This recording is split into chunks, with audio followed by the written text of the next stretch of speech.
سمعنا وأطعنا. Assalamualaikum warahmatullahi wabarakatuh.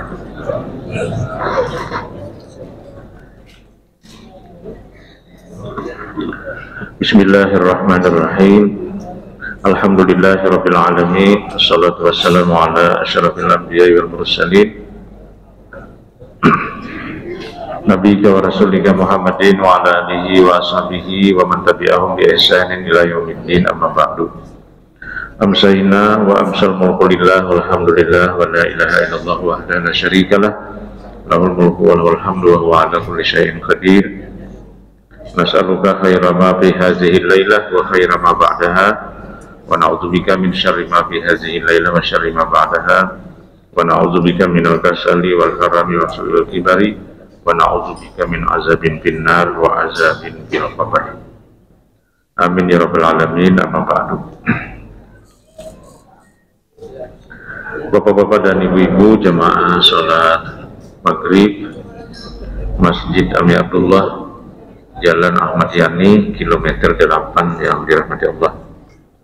Pertama-tama kita bersyukur pada malam hari ini, malam Selasa kedua di bulan Desember 2024. Kita bersama-sama diberi kesempatan, kesehatan, kelapangan, semangat oleh Allah Subhanahu wa Ta'ala untuk menghidupkan jamaah dalam salat, dan yang berikutnya adalah untuk beriktikaf, tinggal diam di masjid sampai nanti salat isya dilaksanakan.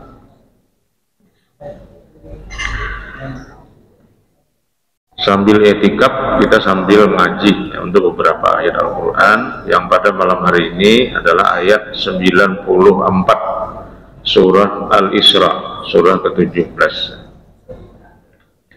Masih berkaitan dengan sikap keras kepala orang-orang kafir Mekah yang tidak mau menerima ajaran agama. Itu dijelaskan oleh Allah mulai ayat 82, di mana Al-Quran itu adalah sebagai obat, sebagai rahmat,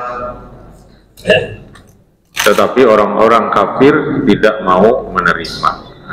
Temanya itu mulai dari ayat 82 sampai ayat 100. Nah, kita baca ini ayat 94. Masih rangkaian komentar-komentar orang kafir yang tidak mau menerima Al-Quran dan tidak percaya kepada Nabi Muhammad.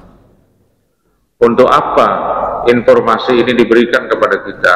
Ini sekedar untuk mengetahui apa sebab ya, orang-orang itu tidak mau menerima terhadap Al-Quran dan Nabi Shallallahu Alaihi Wasallam. Nah, kita bisa melihat nanti jalan pikiran mereka yang tidak masuk akal terkait dengan penyebab mengapa mereka tidak percaya dengan Al-Quran dan tidak percaya dengan Nabi Muhammad. Jadi kalau demikian, Al-Quran itu mengajak kita sebenarnya untuk belajar memahami sebab. Jadi artinya belajar memahami sebab itu artinya kita tuh disuruh berpikir sebenarnya. Nah, berpikir ini penting untuk memahami agama itu melalui pikiran, penting. Maka Al-Quran menjelaskan sebab. Nah, sama aja misalnya kan seperti di dalam ibadah misalnya. Ibadah itu kan ada sebab-sebabnya. Nah, sebahagian dari ibadah itu kan ada sebabnya. Oh, kenapa ini ada rukhsah, ya? Kenapa ada sholat zuhur 2 rakaat? Ya, sebabnya kan karena musafir. Oh, bukan hanya semata-mata musafir, tapi musafir yang dalam musafirnya dia menemukan kesulitan-kesulitan, halangan-halangan dan rintangan-rintangan yang berat, seperti layaknya perang. Dalam Quran kan disetarakan musafir itu dengan perang. Nah, itu kan maksudnya kita itu disuruh berpikir, oh gini. Jadi nah makanya agama itu rasional, agama itu sesuatu yang akliyah, sesuatu yang ma'qul. Maka kita harus cerdas dalam beragama itu. Kalau sedikit contoh terkait dengan rukhsah qasar salat tadi kan ayatnya begini kan. Iza darabtum fil ardi, kalau kamu berjalan di muka bumi, falaisa alaikum junahun, maka tidak berdosa antaqasuru minas shalah, jika engkau memendekkan sholat, yaitu 4 jadi 2. In khiftum ayyaftinakumul ladzina kafaru, kalau kamu merasa khawatir terhadap serangan musuh. Itu ayatnya seperti itu. Jadi ada serangan musuh. Nah, lalu para sahabat bertanya kepada Nabi, kalau begitu ya Nabi, qasar itu hanya dalam perang. Ujar Nabi, as-safaru qit'atun minal azab. Sebenarnya perjalanan itu sendiri itu sudah bagian dari kesulitan-kesulitan. Jadi tanpa perang pun kalau melakukan perjalanan yang mendapatkan kesulitan, maka orang dibolehkan mengqasar. Berapa jaraknya? Nah, dalam fikih relatif. Nabi pernah mengqasar pada perjalanan 3 mil. 3 mil itu kira-kira 4 pal atau 5 pal lah. Ada juga Nabi mengqasar dalam perjalanan 2 marhalah. 2 marhalah 83 km kurang lebih. Ada lagi perjalanan 1 hari 1 malam. Ada lagi pada saat Nabi melaksanakan wukuf di Arafah dan mabit di Muzdalifah. Wukuf di Arafah jamaah qasar takdim, mabit di Muzdalifah jamaah takhir qasar maghrib dan isya. Lalu para ulama berdebat kan, jadi berapa sebenarnya jaraknya? Coba kalau kita berpikir, berapa sebenarnya jaraknya Makassar itu? Akal akan menyimpulkan dari 3 riwayat itu bahwa jaraknya adalah relatif, tergantung kesulitan. Biar misalnya kendaraan Pispa, nah, lalu miris kedua-duanya kan, mulai pal 9 sampai ke Gambut menun jalan Pispa, barat Pispa tuh. Panambalan nggak ada, nah, masuk waktu sholat, nah, sholat ya dapat diskon tuh 2 rakaat, maka zuhurnya 2 saja. Kami dulu pernah jalan kaki dari Tanohi. Nah, Tanohi itu kan gimana Tanohi itu ya? Sebelum naik ke wilayah Loksado ya.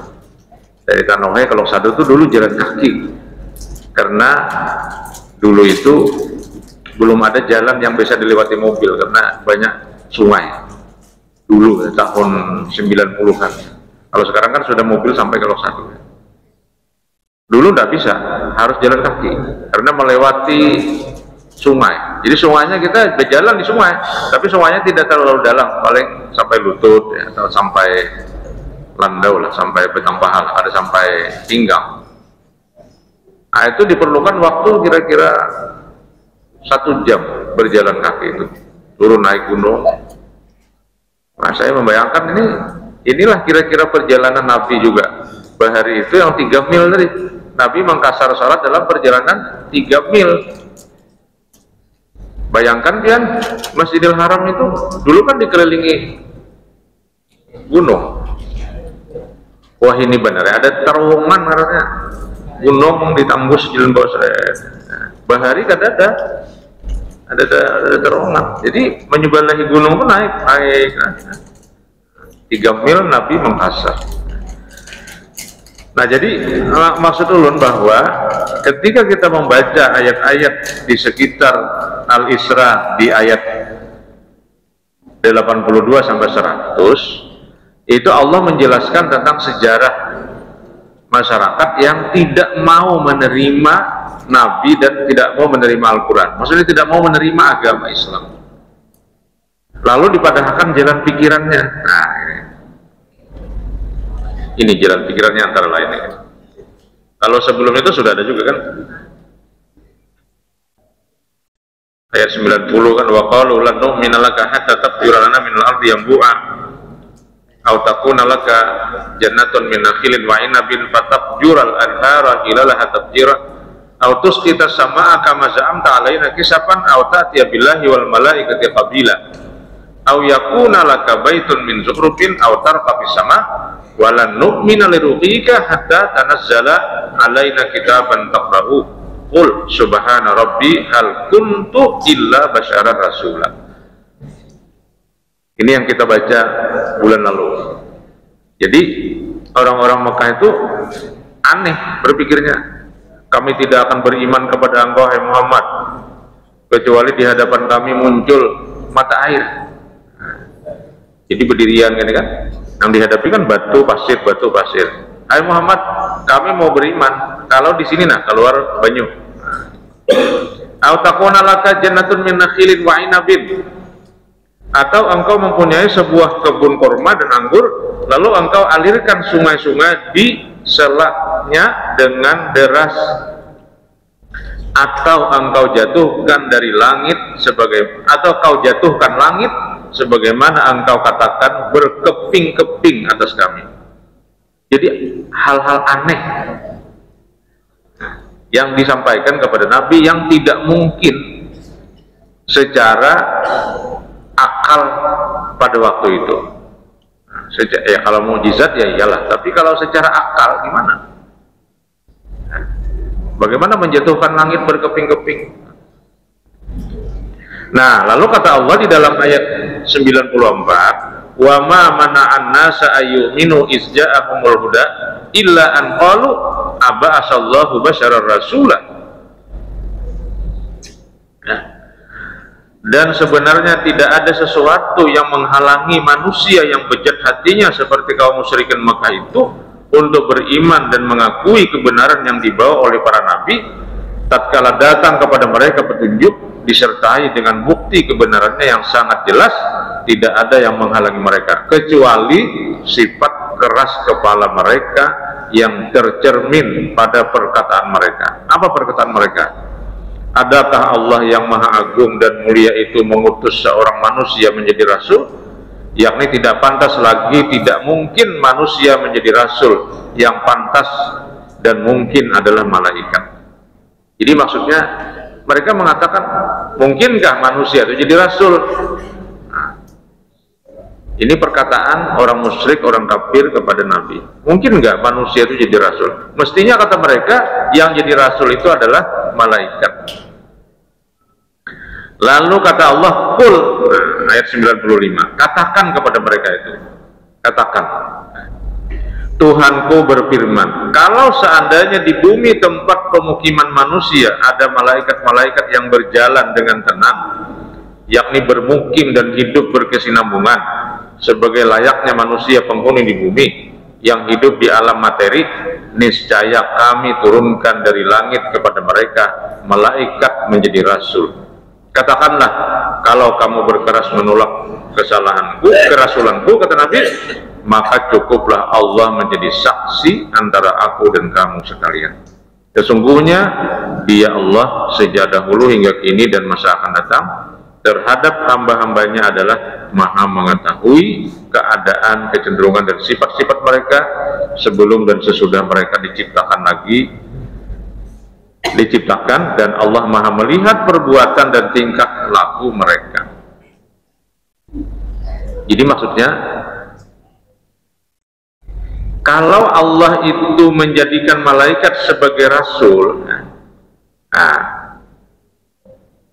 itu berarti malaikat itu adalah makhluk-makhluk materi yang berseleweran, hidup, bergaul seperti manusia. Ini Allah ingin menjelaskan bahwa yang namanya rasul itu harus manusia. Karena apa? Karena tugasnya adalah bersama-sama manusia. Makanya kan Nabi itu dikatakan juga sebagai da'iyan. Da'iyan ilallahi wa sirajan munira. Naziran mubasyiran wa da'iyan ilallahi wa sirajan munira. Nabi itu da'i. Mungkinkah da'i itu malaikat mendakwahi manusia? Kan tidak mungkin. Artinya tidak cocok. Yang mendakwahi manusia itu manusia. Naziran, yang memberi nazir, peringatan, itu manusia kepada manusia. Maka secara akal sehat yang namanya rasul itu mesti manusia.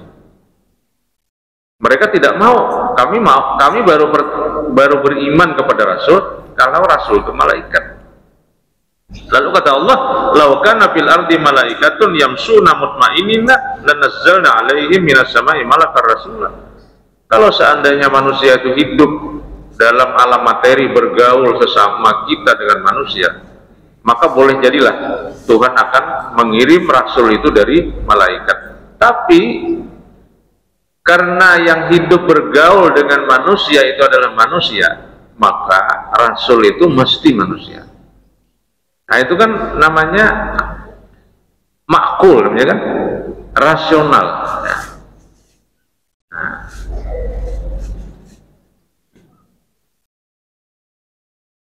Karena malaikat itu bukan alam materi, dia alam non materi.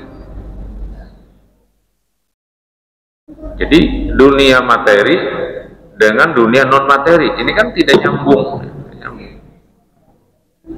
Jadi tidak memiliki hukum-hukum yang sama. Nah, tapi kalau manusia dengan manusia itu memiliki hukum-hukum alam yang sama. Makanannya kurang lebih aja. Artinya kalau bukaannya semangka ya semangka. Sama-sama hidup dalam. Tapi kalau malaikat, apa malaikat itu puasa atau gimana? Kan tidak tahu kita. Malaikat itu kan prajurit Allah, orang yang atau sesuatu yang diciptakan oleh Allah atau ciptaan Allah yang membantu untuk mengurusi segala macam urusan planet-planet, ya. Itu diurus oleh malaikat, bintang-bintang diurus oleh malaikat. Seperti apa malaikatnya kita tidak tahu. Nabi kita memang pernah diberi kemampuan untuk melihat malaikat. Terutama ketika perang Badar, perang Ahzab, perang Uhud, itu malaikat. Yang kedua saat Nabi mengajar di hadapan para sahabat tentang iman, Islam, dan ihsan, itu ada malaikat di situ yang hadir, berbentuk seorang murid, berjubah putih. Tapi selain Nabi tidak ada yang bisa melihat malaikat. Termasuk kita tidak bisa melihat. Kita hanya bisa meyakini bahwa itu adalah makhluk Allah yang diberi tugas oleh Allah dan mereka tidak pernah mangkir terhadap tugasnya. Nah, jadi malaikat ini orang-orang yang istiqamah. Kenapa mereka istiqamah? Ya karena dia memang prajurit Allah, junudullah. Dan mereka tidak punya hajat terhadap dunia materi. Nah, kita ini kan, kenapa kita ini bisa taat, kan, bisa maksiat? Karena kita punya hajat terhadap dunia materi. Kita hendak makan, yang dimakan kadada. Nah, itu bisa jadi pencuri kan? Kan? Artinya dia bisa terpaksa mencuri. Dia mau pakai kendaraan, tidak punya kendaraan, bisa mencuri. Tapi kalau malaikat tidak akan mencuri, karena hajat hidupnya itu sudah include di dalam dirinya, sehingga dia menjadi tidak berhajat. Dia tidak perlu kendaraan, karena dia sudah bisa mengarungi jarak dengan cepat. Untuk apa kendaraan? Kayak pian misalnya, pian bisa terapang misalnya lah. Seandainya pian bisa terapang, ada perlu kendaraan, terapang yang sini kan? Atau pian ini kada perlu makan, maka pian kada buhuma. Tapi karena pian perlu makan, maka itu buhuma. minimal berhumanya di pinggir jalan kan. Wah ini kan buah pisang pinggir jalan aja, haruan, wah ini manau haruan di pinggir jalan aja, naikkan iwak tabing di Pal 7 pagi-pagi, iwak macam-macam iwak naikkan ke tabing. Tapi harus bayar kalau mau ditangkap. Nah karena kita berhajat kepada materi ini, nah maka kemudian agama mengajarkan hajat kita kepada materi ini juga harus dikendalikan. Nah, jadi ada pengendaliannya. Jadi kata Allah, qul, katakan hai Muhammad kepada mereka, kafa billahi syahidan baini wa bainakum innahu kana bi'ibadihi khabiran basira. Cukuplah Allah yang menjadi saksi. Nah, artinya kalau mereka tidak mau percaya dengan agama, tidak mau percaya dengan kerasulan Nabi, ya sudah. Ini menunjukkan ayat 96 ini dakwah Nabi itu akan bakal kerasan. Ujar Nabi, ya kalau kalian kada percaya ya sudah, kafa billahi syahidan baini wa bainakum. Cukuplah Allah yang menjadi saksi dialog kita ini. Innahu kana bi'ibadihi khabiran basira. Sesungguhnya Allah dengan hamba-hambanya itu maha melihat dan maha mengetahui dan maha melihat. Ya sudah, Allah saja yang jadi saksi. Artinya ya kalau kada mau percaya ya sudah. Nah ini juga menunjukkan bahwa dakwah Nabi itu tidak memaksa ya.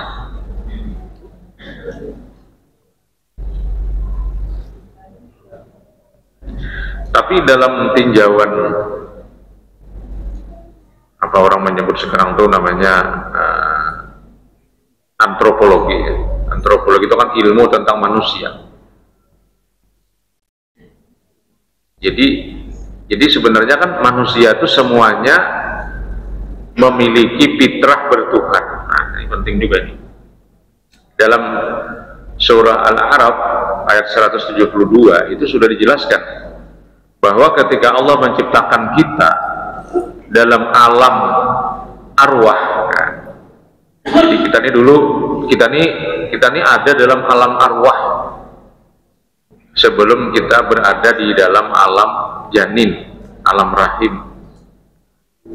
Ketika di alam arwah itu seluruh manusia itu digambarkan, ditanya oleh Allah, wa iz akhadha rabbuka min bani adama min zuhurihim dzurriyyatahum wa asyhadahum ala anfusihim alastu bi rabbikum qalu bala syahidna.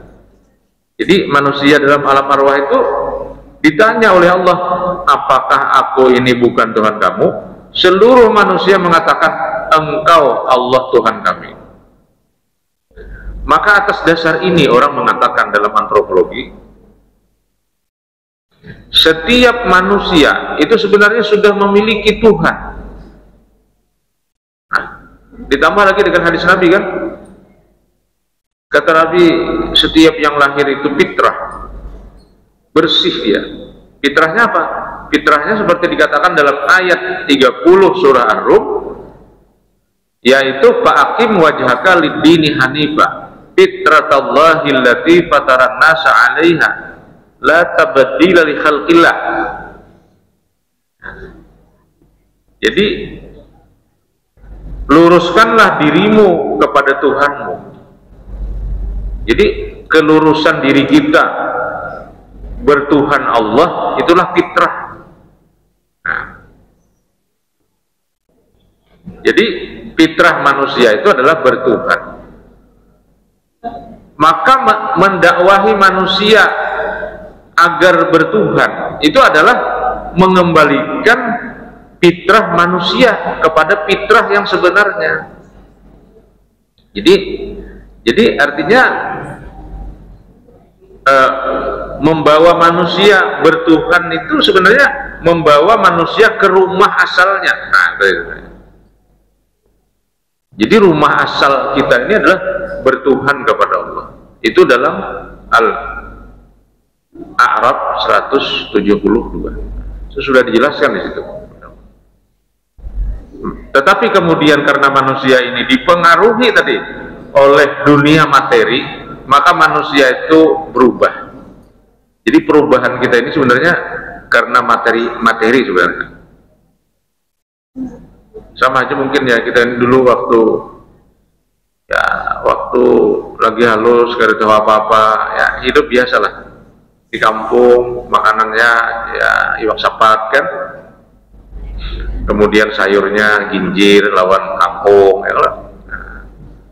Gangannya gangan tungkul ya, alati kan. Tapi sampai ke Banjar, wah, rocket chicken, wah, Kentucky, wah, ya kan, Pizza Hut, wah. Nah itu makanan setelah itu kan karena dunia materi semua tuh yang mempengaruhi kita tuh.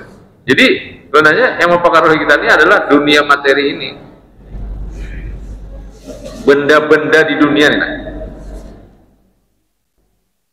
Maka dalam ilmu ekonomi modern, orang itu didorong untuk memproduk barang, kemudian masyarakat didorong untuk membeli barang. Padahal kalau tapi diperlukan ada tukar terus, bukan terus kan. Misalnya mobil kan, mobil berapa cukup? Ya sebenarnya 1 atau 2 cukup. Tapi orang banyak duit dikoleksi mobil ini. Ada mobil tua, ada mobil yang hanyar, ada Hummer, ada macam-macam mobil kan. Ada bisa pakai kan? Memang dalam ekonomi modern itu memang orang disuruh belanja. Ada juga belanja di sini, tapi belanja misalnya belanja itu berarti bawah itu belanja. Lalu ada mall kan, ada diskon, ada macam-macam. Nah kadang-kadang saya berpikir, apakah dalam ekonomi syariah, ekonomi Islam itu memang seperti ini cara hidup kita? Kalau kita orang bahari ini kan, namun masih kalau dipakai, ada menukar kita, sesapu patah, sambung, ada nukar satu hanyar kita. Busi kendaraan kalau tapi hidup lagi, dibuka, dipacahkan itu, dihampalas dulu kan, dijatuh-jatuh. Kalau dulu sampai mati benar hanyar kan lagi. Nah itu kita orang bahari itu. Oh wah ini kadang serapa ganti. Karena memang katanya dengan perputaran barang dan jasa itu kan kemudian ekonomi hidup. Dengan ekonomi hidup, jadi ekonomi itu seperti aliran darah dalam tubuh, dia harus berputar, sehingga ada namanya kan UMKM kan, usaha mikro, kecil dan menengah. Jadi orang didorong belanja. Bahari kan tapi belanja kita, duit kada payo kan bahari, apa? Anak makan pizza, tinggal mau lah limping jadi pizza kan. Ya tapi itu lah. Jadi tapi maksud ulun dengan pengaruh dunia materi itu sebahagian itu akan membawa orang kepada kezaliman, keserakahan misalnya kepada harta benda, itu membuat orang cenderung berbuat zalim. Mungkin kalian mendengar juga kisah pupuk nih kan, ngeri kan kisah pupuk nih kan. Nah, jadi pupuk itu sudah didistribusikan mulai Januari 2024 sampai November 2024 pupuk ini sudah sampai ke petani. Wah, jauhnya perjalanan pupuk ini rupanya ada sampai lagi. Sekali sampai palsu. Nah, sampai di Banjar ini kan ada gudangnya pupuk palsu di Nalesan Guling kan dimasang kan, Gribek kan. Itu apa itu? Itu kan adalah olah dari orang-orang yang serakah, ingin mengambil keuntungan dari sebuah kesempitan. Nah untung Menteri Pertanian ada ini pindah wani ini kan, karena memang diamanahi oleh presidennya supaya wani. Jadi orang-orang yang ada kewanian didorong untuk wani oleh pimpinannya menjadi wani benar. Nah ini mudahan aja Bang ya, bujur-bujur sidin yang atur nih. Swasembada pangan ini dilihat dari berbagai aspek. Jadi ternyata gagal-gagal panen itu antara lain terpakai pupuk palsu. Jadi kalau lawasan ini bisa ada beras palsu gitu nih. Beras palsu, nasi palsu, haruan palsu, kenapa ya? bisa sakit parut bertahan, kita makan haruan palsu. Itu kan orang-orang yang tidak bertanggung jawab nih mengelola negara. Nah, semuanya itu adalah dampak dari materi. Beda dengan malaikat. Malaikat tidak akan pernah maksiat. La ya'sunallaha ma amarahum wa yaf'aluna ma yu'marun. Dia istiqamah untuk melaksanakan perintah dan menjauhi larangan. Kenapa? Karena dia tidak memerlukan materi. Nah, makanya itu ini Bang. Jadi kecenderungan hidup dalam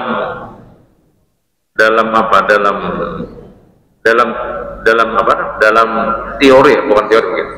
Kecenderungan hidup dalam tradisi ekonomi modern itu menyebabkan orang berhajat kepada banyak materi, dan itu kadang-kadang bisa membuat bingung. Muncullah pinjol yang membahayakan, yang ilegal. Pinjol ilegal. Pinjol itu ada yang legal, ada yang ilegal.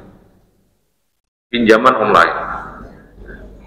Yang legal itu nanti dia harus cek di OJK, di laman OJK, apa terdaftar atau tidak.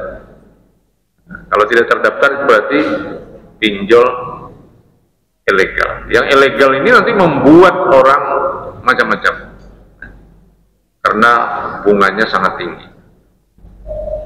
Tapi kalau kita hidupnya sederhana tadi, nah, kan, sesapu patah, sambung. Sandal paket, sambung. Berarti capal itu kami buang, bilanya paket, cari api, sambung api lah. Karena ada pembacaan apa-apa kadang. Kalau ada tiupannya kan ada, sambung aja tali sandal dari capal nih. Nah, kecuali capal yang bawahnya itu memang sudah kada kau lagi dipakai. Kenapa jadi kada dipakai lagi? Karena diolah rem sepeda, bahari. Sepeda ini kada barem, remnya ini capal. Disantuk akan lawan ban, akhirnya sandal capal tuh hancur bawahnya, atasnya baik masih bawahnya. Ini jar kai, bah ini piannya pasti marim sepeda nih, karena kan bahari sepeda ini laju juga kita katakan nih, ada remnya. Remnya jajak lawan sandal. Nah, itu bahari itu seperti itu. Nah, lalu kata Allah di dalam ayat 97 mengomentari Nabi yang mengatakan tadi kan di ayat 96, kafa billahi syahidan baini wa bainakum. Ya sudah kata Nabi, kalau kalian tidak percaya cukuplah Allah yang menjadi saksi. Lalu Allah mengomentari, wa may yahdillahu fahuwal muhtad wa may yudlil falan tajida lahum awliya'a min dunihi wa nahsyuruhum yaumal qiyamati 'ala wujuhihim umya wa bukma wa summa ma'wahum jahannam kullama khabat zidnahum sa'ira. Nah, ini Allah mengomentari mereka ini.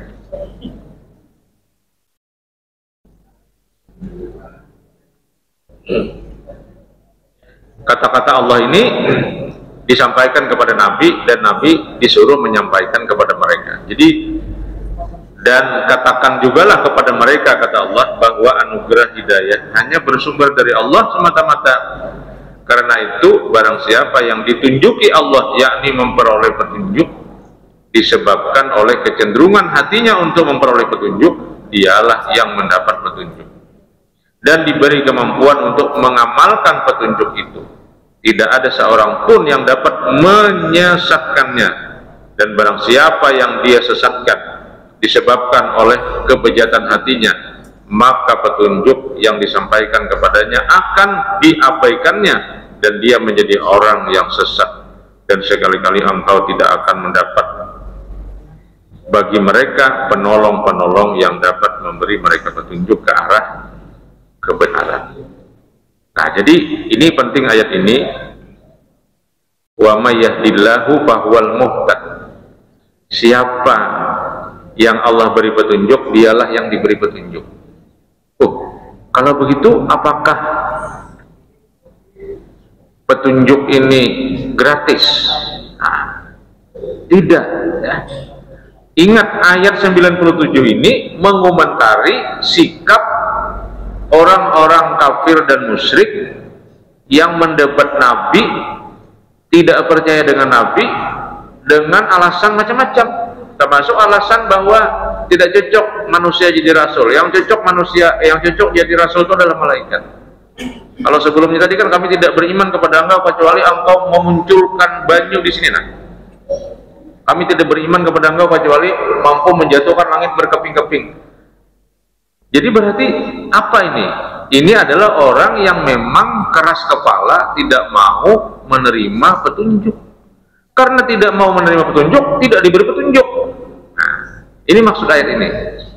Karena nanti kalau salah memahami, kenapa jar orang ini kada mau baik, ya hanya belum dapat petunjuknya.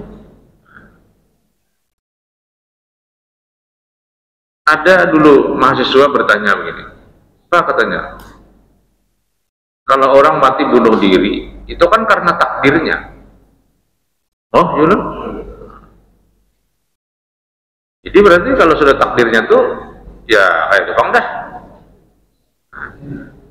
Itu bukan seperti itu kita memahami takdir itu. Takdir itu kan artinya hukum Allah, ukuran kan takdir itu. Artinya kita ini kalau saluran napas, saluran makan terpotong, ya mati. Kalau kada percaya, mati kita ini. Kada kau bernapas lagi ya mati. Jadi yang namanya takdir hukum Allah itu adalah kalau tidak bernapas mati, itu dia. Tapi siapa yang menyebabkan orang tidak bernapas? Ya salah satunya kita manusia. Kita bisa menciptakan tidak bernapas itu bisa diciptakan oleh manusia. Sebagai manusia bisa menciptakan agar orang bernapas. Sebelum memang diambil oleh Allah napasnya.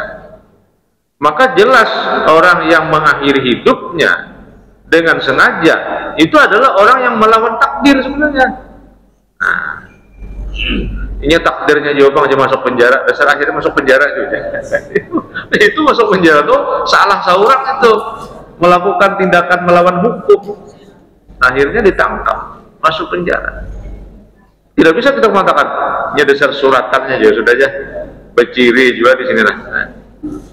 Nah kayak kisah orang anak bini juga kan, nah minta menampakkan telapak tangan.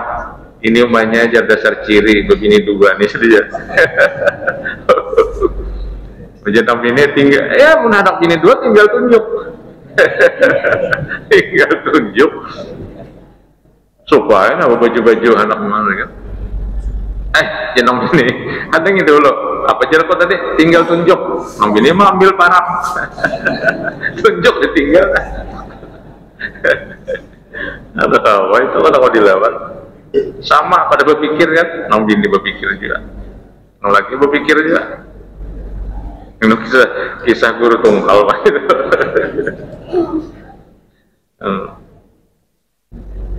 Aku ini sudah menangguh hijab.